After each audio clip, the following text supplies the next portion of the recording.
сабағымызға қош келдіңіздер. Бірінші сабағымызды бастамас бұрын шаттық шеңбері құрайық. Кәнекей, бәріміз орнымыздан тұрып, бүгінгі сабағымызға сәттілік тілейміз. Ал, не дейміз? Бүгінгі сабағымызға сәттілік тілейміз. Жақсы. Отыра қойыңдар. Бүгінгі сабағымызға барлығымыз сәттілік тілеу арқылы әрі қарай жақсы сабақ өткіземіз. Бүгінгі сабағымыздың тақырыбы су асты тіршілігіне қамқорлық. Сабағымыздың мақсаты түрлі дерек көздерден қажетті ақпараттарды табу, өңдеу және тұжырым жасау, себеп салдарлық байланысын сызба түрінде көрсету. Енді балалар, біз сабағымызды бірінші 3 топқа бөліп алайық. Осы топтың топ басшылары шығындарда, мына жерде топтың суреті және топтың аты тұр. 3 оқушы шығып, әр топтың өзінің топ несін алсын. Келе қойыңдар. Ал оқушыларға көрсетеміз. Бірінші қандай топ екен? Дельфин тобы. Отыра ғой, дельфиндер тобы. Міне, бірінші дельфиндер тобы. Екінші топ пингвиндер тобы. Жақсы, пингвиндер тобы. Үшінші топ тасбақалар тобы. Өзің картаны бер жағына қоя қой. Ал балалар, біз сабағымызды сатылай талдау арқылы бастаймыз. Ең бірінші әңгіменің аты. Кәнекей, кім айтады? Айта ғой. Қаттырақ сөйлейміз. Балықтарға көмек. Әңгіменің авторы. Кәнекей, аңсар айта ғой әңгіменің авторын. Жаңабек Шағатай. Жақсы. Енді осы әңгіменің авторы туралы қысқаша мәлімет беріп кете аламыз ба балалар? Ал Ақнұр айтам дейді.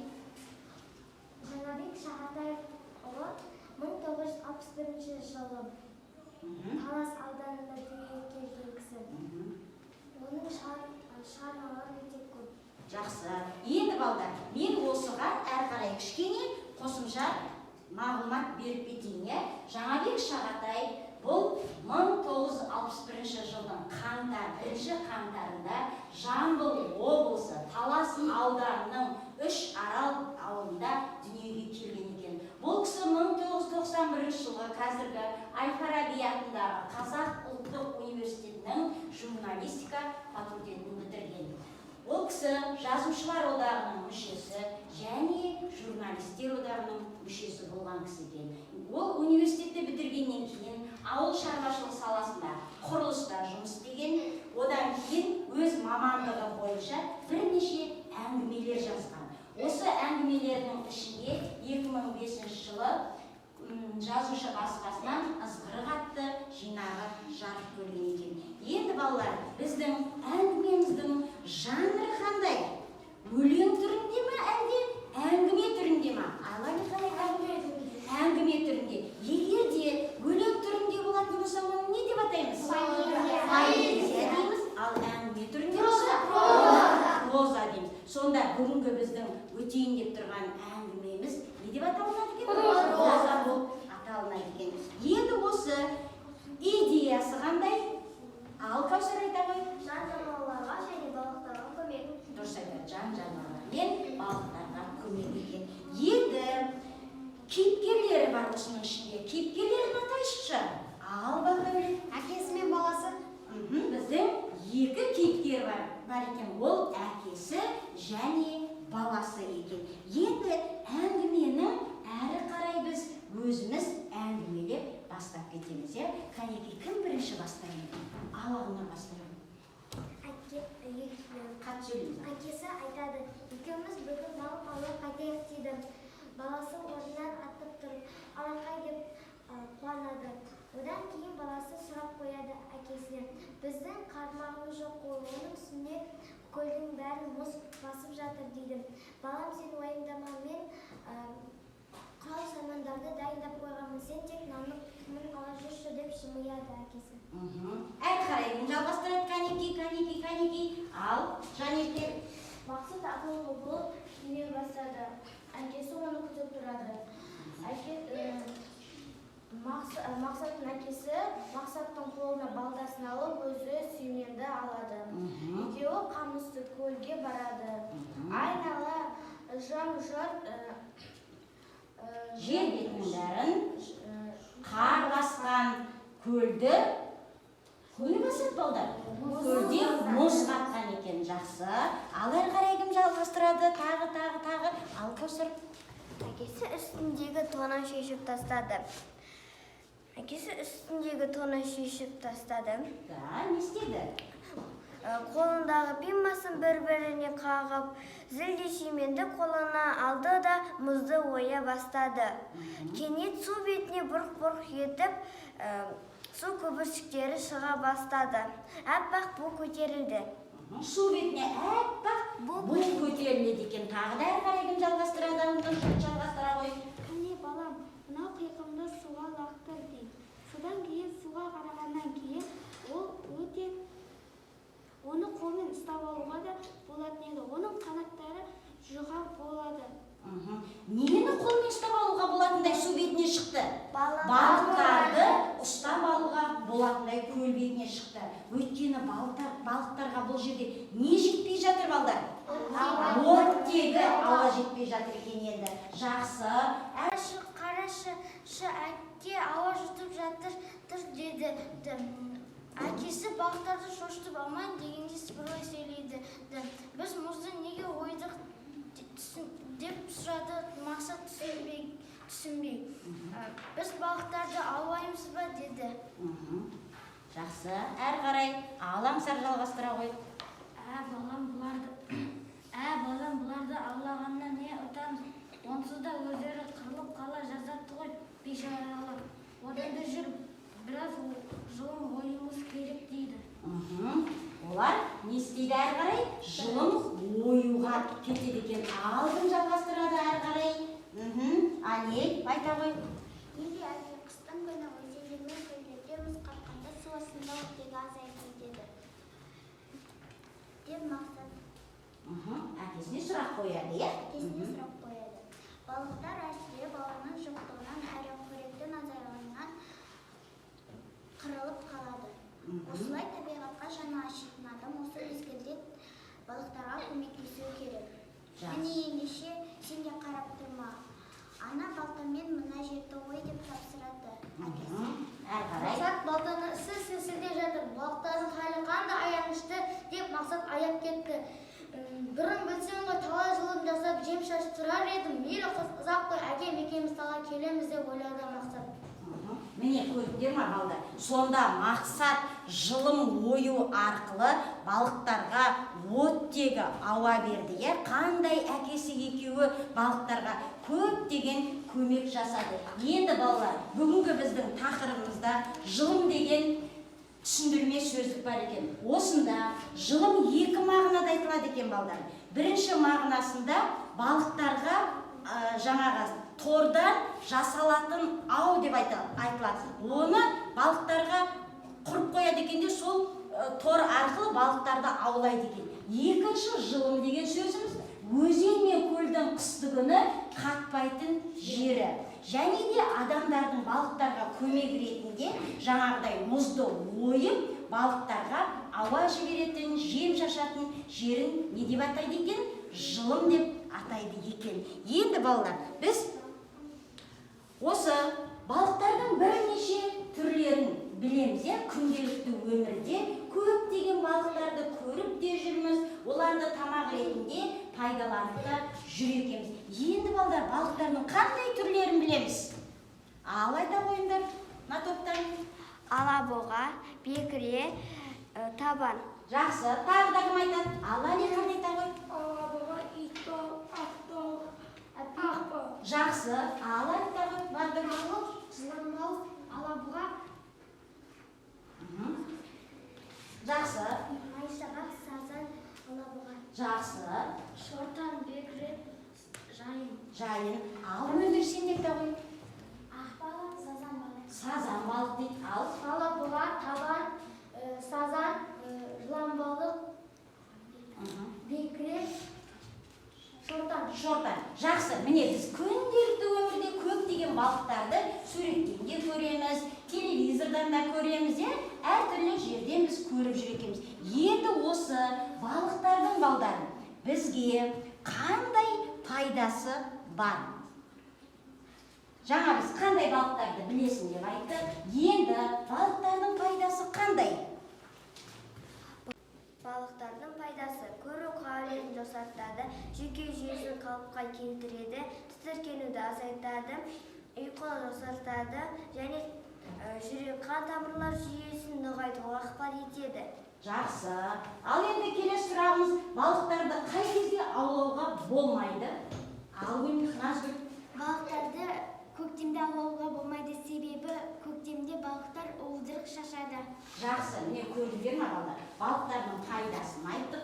Көптеген біздің ағзамызға пайдасы бар екен, және көктем мезгілінде оларды аулауға тыйым салынады екен. Жақсы. Енді балдар, біз ақпарат көздерінен әртүрлі қызықты өздеріңе ізденуге деректер берген болатынмын. Осы балықтар туралы кім қандай деректер ізденіп келді? Біздің жаңағы өзіміз білмейтін заттар, балықтарымыздың түрінен ізденіп келген оқушылар бар ма? Ал Гүлназ айта ғой. Атбас балық. Атбас балықтардың 32 түрі бар. Ересектердің дене тұрқы 2-30 сантиметр аралығында. Орта есеппен олар 5-10 жыл өмір сүреді. Міне көрдіңдер ме балдар? Біз атбас балық дегенді өмірде көрдік ба? Тек қана теледидардан көрдік, Біз өмірде атбас балықты ұстап көрдік па балдар? Жоқ. Сондықтан көрдіңдер ме? Атбас балықтың бізге Гүлназ ерекшелігін айтып келді. Тағы да Сазан тұқымдасы жататын балық. Сазанның қабыршағы ірі. Ауызының екі езуіне мұртшалары бар. Жұтқыншақ тісі жалғастырылған. Жақсы. Ал енді балалар, біз ақпарат көздерінен ізденіп келуге тапсырма берген болатынмын. Суреттер сөйлейді әдісі бойынша қай жануар туралы қызықты ақпарат айта аласың деген сұраққа кәнекей кім жауап береді? Айта ғой, Назгүл. Дельфиндер көбіне топқырып тіршілік етеді. Олардың жүйке жүйесі өте жақсы дамыған. Дельфиндерде дыбыс шығаратын және қабылдайтын есту жүйесі өте жақсы дамыған. Соның арқасында азығын аулап үйірін табады. Ұзындығы 1 метрден 10 метрге дейін жетеді екен, Жақсы, отыра ғой. Тағы дельфин туралы ал айта ғой. Пингвин. Пингвин туралы айтам дейді, жақсы. Пингвин оңтүстік Америкада мұздың мұхитында болады. Олар ыстыққа шыдамайтын өте сүйкімді жануарлар. Олар суда еркін жүзеді. Олар жағаласа бір жерге тұра қалатын жануарлар. Жақсы. Өз топтары бойынша ізденіп келіпті, жақсы. Ал айта ғой. Пингвиндер суда еркін өмір сүре алады, суықтыққа сенімді, өздері сондай сүйкімді су құсы. Олардың көздері су астында жақсы көреді, жалғыздықтан гөрі топ болып жүргенді ұнатады. Аналығы жұмыртқа топ болғанша атағына береді, атағы оны басып балапан шығарады. Жақсы, керемет. Ал тасбақа тобынан? Тасбақалардың ең үлкен салмағы 600 кг. Тасбақа оттегінсіз 10 сағат өмір сүреді. Тасбақалар 200 миллион жыл бұрын пайда болған жануарлар. Және де тасбақалар 100 жылдан астам өмір сүреді. 100 жылдан астам өмір сүреді екен. Анел айта ғой. Тасбақалар тамақтанбай 5 жыл жүреді. Олар баяу жануарлар, бірақ суда тіршілік ететіндер 30 немесе 35 километр сағат жылдамдықпен жүреді. Жақсы, тағым ал. Нұржігіт айтам дейді. Қатты айтам. Олар адамдарға көмектесіп, дельфин оларға да көмектеседі. Оның жаулары көп болады. Ол қызыл кітапқа енген. Дұрыс айтады. 10 метрге шейін болады.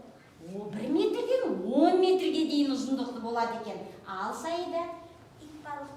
Қар-Каспийдің ежелгі тұрғындарының бірі ол итбалық. Итбалық ескі қайықтардың отрядына жатады. Оны түлен деп те атайды. Оның тұрқы 125-160 сантиметр, салмағы 65-80 килограмм. Ол өз уақытын суда өткізеді. Жақсы. Ал енді балалар, міне бүгінгі біздің ізденген ақпараттарымыз айта ғой қандай екен? Акула туралы Ең айтамыз. кішкентай акуланың ұзындығы 15-16 сантиметр, ал ең үлкен акуланың ұзындығы 20 метрге дейін жетеді. Барлық акуланың тісі өткір жыртқыш болып табылады. Жақсы. Ал енді балалар, бүгінгі біздің оқушыларымыздың ізден келу нәтижесін қалай бағалаймыз? Жақсы, керемет, барлығы ақпарат көздерінен жақсы ізденіп келген екен. Енді осы біздің бүгінгі топ бойынша мен 3 топқа да өздерінің топтарына байланысты мынандай постер қағазын берейін деп отырмын. Бұл постер қағазында балдар қараймыз. Бірінші біздің балықтардың, жан-жануарлардың өмірде кездесетін қиындықтары болады екен. Олар кез келген нәрседен оңай бір өтіп кете салмайды екен. Және оны шешу жолдары болады екен. Осы кездесетін қиындықтарын табасыңдар мына жоғарғы жағына, ал төменгі жағына олардың қиындықтарын қандай жолдармен шешеді, соны жазасыңдар. Бірінші дельфиндер тобы, екінші пингвиндер тобы, үшінші тасбақалар тобы. Кәдімгі топпен жұмыс жасай қойыңдар.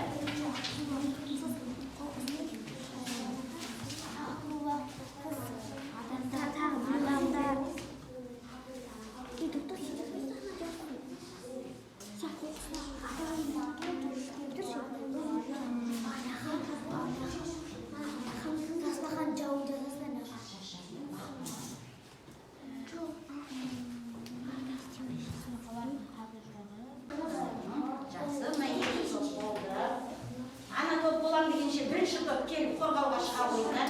Екі оқушы шығамыз. Бірінші топ өзінің постерін қорғауға дайын екен. Ал айта ғой. Дельфиндер қандай қиындықтарға тап болады? Біріншіден акула, екіншіден қоқыс. Жақсы. Ал енді оларды қалай шешеді өздері? Шешу жолдары. Шешу жолдары адамдар көмектеседі және де дельфиннің топтары көмектеседі. Дұрыс айтады. Көбіне бұларға, дельфиндерге кімнің көмегі көп керек екен балдар? Адамдардың көмегі керек екен. Енді соның ішінде тек қана олар адамдардан көмек күтіп тұрмай, олар өздері де бірін-бірі не істейді екен? Қорғай алады екен. Жақсы, отыра қойыңдар. Келесі топ ортаға шығамыз.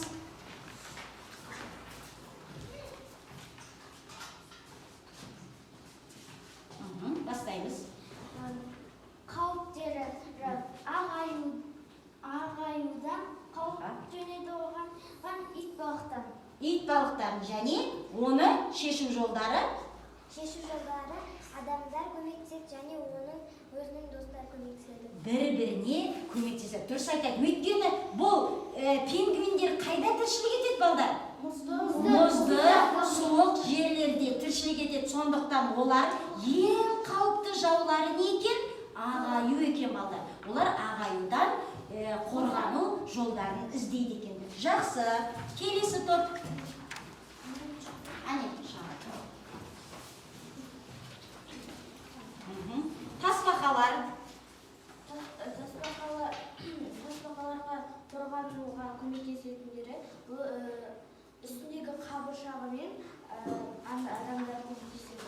Енді олардың қауіпті қыран, сұңқар тағы да басқа жануарлар. Жан-жануарлардан қауіптенеді екен. Өйткені бұл кішкентай жәндік. Енді балдар, бір ғана мен сендерге ойларында болатын бір қызықты нәрсе айтайын. Тасбақа өзінің үстіндегі тасы арқылы көп нәрседен қорғанады екен. Егер де тасбақа аударылып қалса, оған көмек келіп, немесе басқа адамдардың, басқа бір жан-жануарлардың көмегі болмаса, ол аударылған жерінен орнына қайтадан аударыла алмайды екен. Міне сондықтан олардың жауы да және өзінің тасы да үстіндегі оған жау болып есептелінеді екен. Жақсы, отыра қойыңдар.